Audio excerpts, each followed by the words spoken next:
नमस्कार दोस्तों, तो स्वागत है आपका मेरे यूट्यूब के वीडियो में। और ये मेरा पहला वीडियो है जहाँ पे मैं आपको बताने वाला हूँ कि जब आप स्टूडेंट वीज़ा पे आते हो जर्मनी में तो किस तरीके से आपको फँसाया जाता है। स्पेशली आपके जो घर के कॉन्ट्रैक्ट्स रहते हैं उसमें कैसे आपको फँसाते हैं, ठीक है। तो सबसे पहली चीज़ तो जान लो कि आप जब भी यूनिवर्सिटी में एडमिशन लेते हो, यूजुअली लोग कुछ ना कुछ तो कंसल्टेंसीज़ के ज़रिए एडमिशन लेते हैं। अब इन कंसल्टेंसीज़ का टाई अप होता है जर्मनी में कुछ कंपनीज़ के साथ। अब यूजुअली इनका जो टाई अप होता है वो कोई बड़े पार्टनर से नहीं होता। वो जो प्रीवियसली जो स्टूडेंट आए होते हैं उन्होंने कुछ छोटी-मोटी कंपनी बनाई होती है यहाँ पे, और उनको कुछ ना कुछ तो कमीशन मिलता है इसके पीछे। तो वो आपको वही सजेस्ट करेंगे कि अरे आप अकोमोडेशन के लिए इस व्यक्ति के साथ आप कनेक्ट होना, और वही आपको नहीं करना है। आपको क्योंकि रीज़न आपको बताता हूँ कि यहाँ पे बहुत सारे छोटे-मोटे बिज़नेसेस कुछ इंडियंस ने शुरू किए हैं। And honestly speaking there are lot of people, मतलब जहाँ पे स्कैम की बात आती है, बहुत सारे इंडियंस ने स्कैम किया है लोगों को, ठीक है? Specially students. अब ये जो सारे स्कैम्स हैं वो किस तरीके के होते हैं मैं आपको बताना चाहता हूँ।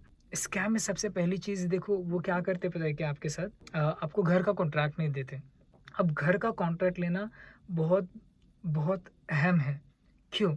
क्योंकि उस घर के कॉन्ट्रैक्ट में लिखा होता है कि इस घर में कितने लोग रह सकते हैं, इस घर का रेंट कितना है, या फिर क्या आपको इस घर में नोटिस पीरियड सर्व करना है, या फिर क्या इस घर में आप टेनेंट रख सकते हो। तो ये सारी इन्फॉर्मेशन आपको जानना क्यों ज़रूरी है? क्योंकि अक्सर लोग जब आते हैं तो वो घर का कॉन्ट्रैक्ट नहीं देखते, और जब आप घर का कॉन्ट्रैक्ट नहीं देखते तो आपको पता ही नहीं कि इस घर के रूल्स क्या हैं। तो दूसरा स्कैम ये लोग करते हैं कि आपसे वो पैसा हमेशा कैश में माँगेंगे। वो कहेंगे कि आप एयरपोर्ट पर आना और वहाँ पे आप मुझे कैश में पैसा दे देना। ये भी आपको नहीं करना है, ये दूसरी बड़ी गलती है कि आपको नहीं करनी है, किसी को भी कैश में पैसा नहीं देना। एक बार आपने उनको कैश में पैसा दिया, उसके बाद आप वो पैसा भूल जाना, क्योंकि उनकी फ़ितरत में ही नहीं रहता कि वो आपको पैसा लौटाएँ। तो ये दूसरी बड़ी गलती लोग करते हैं। तीसरी चीज़ ये है कि आप क्या करते हो पता है? अरे he is Indian, he is like my brother, वही नहीं करना है। आप अक्सर देखोगे कि जितने स्कैम्स होते हैं जर्मनी में, वो अपने ही लोग करते हैं। ये बाहर के लोग नहीं करते। अपने ही लोग अपने ही लोगों को काटते हैं, तो ये भी रियलिटी है। आप इसके बारे में नहीं जानते तो आपको इसके बारे में भी ख़्याल रखना है, ओके? तो मैंने 3 चीज़ें आपको बताई, आपको घर का कॉन्ट्रैक्ट देखना है, ठीक है? दूसरी चीज़ आपको मैंने बताया कि आपका जो भी अकोमोडेशन लेते हो आपको किसी को भी कैश में पैसा नहीं देना है।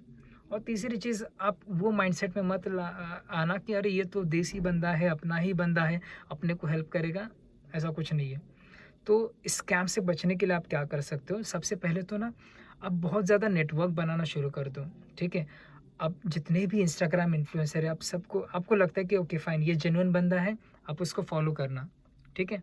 और देखो कुछ प्रोफ़ेशनल प्लेटफ़ॉर्म्स हैं जर्मनी के खुद के, तो आप उन प्लेटफ़ॉर्म्स के ज़रिए जा सकते हो। मैं इस यूट्यूब वीडियो के कैप्शन में कुछ कंपनीज़ मेंशन कर दूँगा कि ये सारी जेन्युइन कंपनी से आपको उनके थ्रू जाना है, अगर आपको घर चाहिए जर्मनी में तो, ठीक है? कुछ चीज़ें आपको बताता हूँ कि देखो आप जर्मनी में आओगे ना, तो आपसे वो और एक बड़ा स्कैम करते कि आपसे कैश में बहुत पैसा लेते कि अरे डिपॉज़िट आपको 800 यूरो देना है, 900 यूरो देना है, ठीक है? और आप दोगे ना कैश में, आपका पैसा चला चला गया, बर्बाद हो गया। तो कोई भी आप व्यवहार करोगे, हमेशा आप वो व्यवहार करोगे तो आपको ऑनलाइन करना है, ठीक है? दूसरी चीज़ स्कैम से बचने के लिए आपको और एक चीज़ बताता हूँ कि आपको कुछ इंश्योरेंस लेना है। जब जर्मनी में आप आओगे तो लॉयर का एक इंश्योरेंस लेना है, ताकि अगर वो आपका पैसा नहीं रिटर्न कर रहा है, आप उसको लीगली नोटिस भेज सकते हो। तो लोग अक्सर पूछते हैं, "अरे नहीं यार, हम इंश्योरेंस में क्यों पैसा डालें?" आपको सिंपल सी चीज़ बताता हूँ, ठीक है?